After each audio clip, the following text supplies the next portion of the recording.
Hello friends, আজকের ভিডিওতে আমি তোমাদের সঙ্গে শেয়ার করব প্রয়োজনীয় কিছু টিপস, যেগুলো জানা থাকলে আমাদের সংসারের কাজগুলো অনেকটাই সহজ বলে মনে হবে আর নিজের জন্য কিছুটা হলেও সময় বের করে নেওয়া যাবে।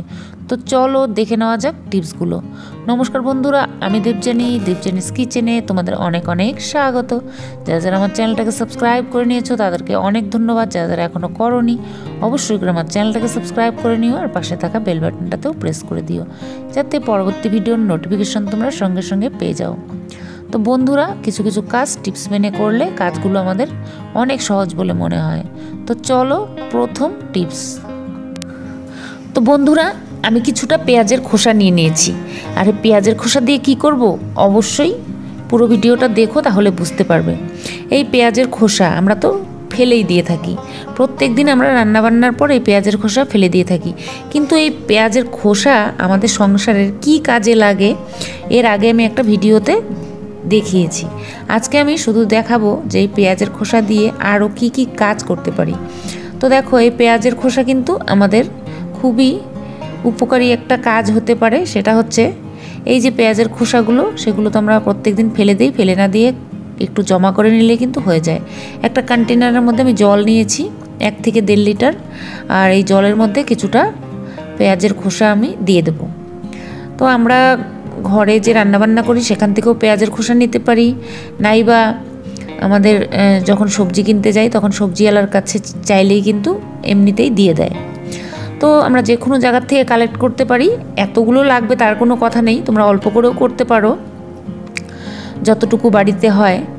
তো দেখো, আমি পেঁয়াজের খোসাটা জলের মধ্যে ডুবিয়ে দিলাম, আর এভাবেই আমি এটাকে ঢাকনা দিয়ে রেখে দেব 1 থেকে 2 দিন। আর 2 দিন এটাকে রেখে দেব, আর 2 দিনে এই পেঁয়াজের খোসাগুলো পচে এই জলের মধ্যে মিক্স হয়ে যাবে। আর 2 দিন পরে আমি ফিরে আসছি। তো দেখো, আমার যে বাড়িতে ফুল গাছগুলো, সেগুলো অনেকের বাড়িতেই এই প্রবলেমটা হয়। ফুল গাছের যে সাদা সাদা হয়ে যায়, যে একটা রোগ রয়েছে, বা কুকড়ে যায় পাতা, কলি, ডাল, এগুলো কিন্তু কুকড়ে যায়, পিঁপড়ে লেগে যায়, পোকা লেগে যায়, তারপর ফাঙ্গাস পড়ে যায়। তো এইসব প্রবলেমের জন্য ফুল কিন্তু ভালো করে ফুটতে চায় না। তোমরা যে কোনো ফুল গাছে বা ফল গাছেও দিতে পারো।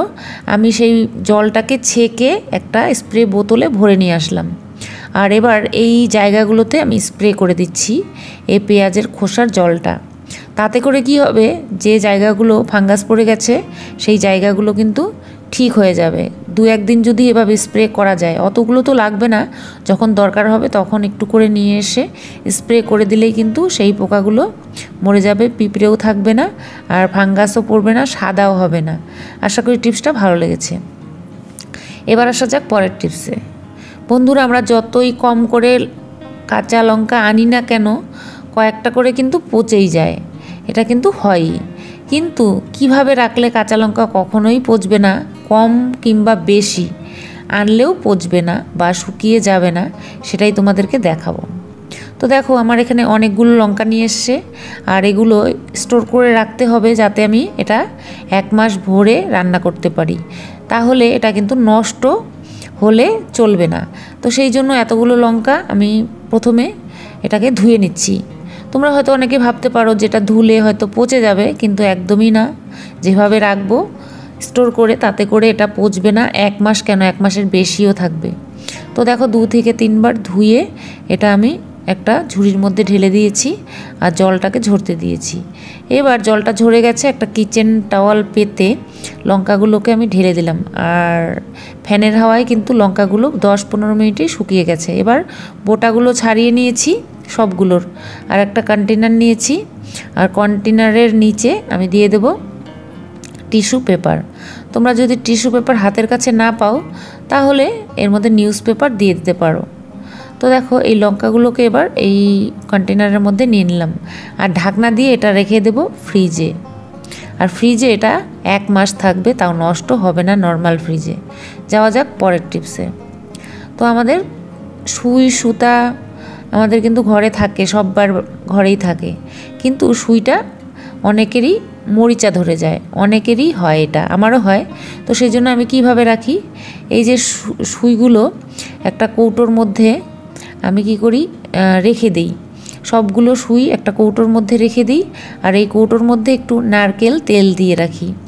2-3 ফোঁটা নারকেল তেল দিয়ে যদি এই কৌটোর মধ্যে বন্ধ করে রেখে দাও, তাহলে কি হবে, আর মরিচা ধরবে না সুইয়ের মধ্যে। আর অনেক কাকিমা জেঠিমাদের একটু চোখে প্রবলেম হয়ে যাওয়াতে সুই সুতার ঢোকাতে অসুবিধা হয়, তাদের জন্য একটা টিপস।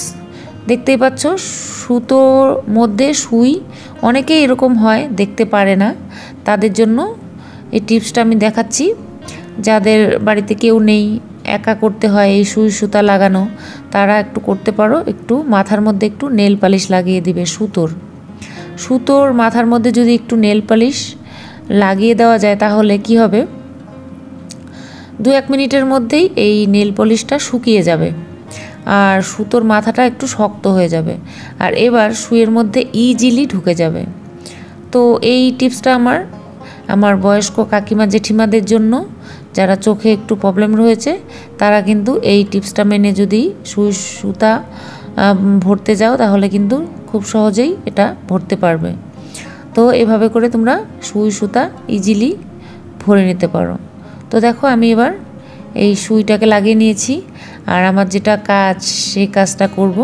এটা কি হয়, মাঝে মধ্যে কোনো সময় সেলাই খুলে যায়, নতুন কাপড়েও হয় এটা, তখন এই সুই সুতো দিয়ে সেই জায়গাটা যদি আটকে দেওয়া যায়, তাহলে কিন্তু আর কখনোই খুলবে না।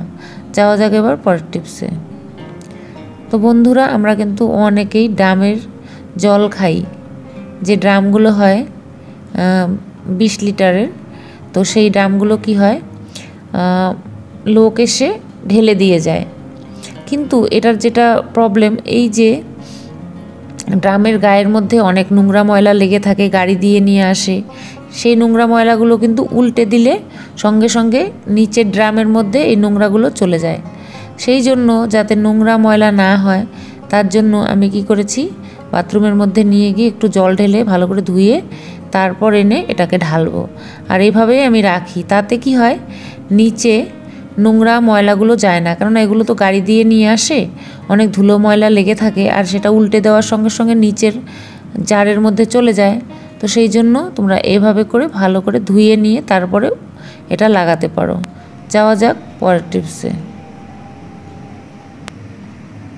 তো বন্ধুরা, তারপরের টিপসে এই যে আয়না আমরা অনেকেই ব্যবহার করে থাকি, ছোট হোক বা বড়, আয়না তো সবার ঘরেই আছে, কিন্তু এটা ক্লিন করার জন্য আমরা ব্যবহার করতে পারি টুথপেস্ট দিয়ে যদি 2-1 মাস পর পর ক্লিন করো এই যে কোনো আয়নাই, তাহলে কি হবে, এই আয়নাটা কিন্তু ঝকঝকে হয়ে যাবে।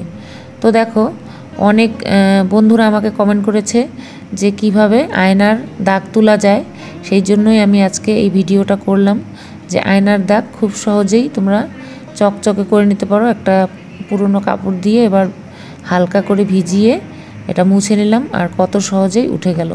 আশা করি টিপসটা তোমাদের কাজে লাগবে। যাওয়া যাক পরের টিপসে।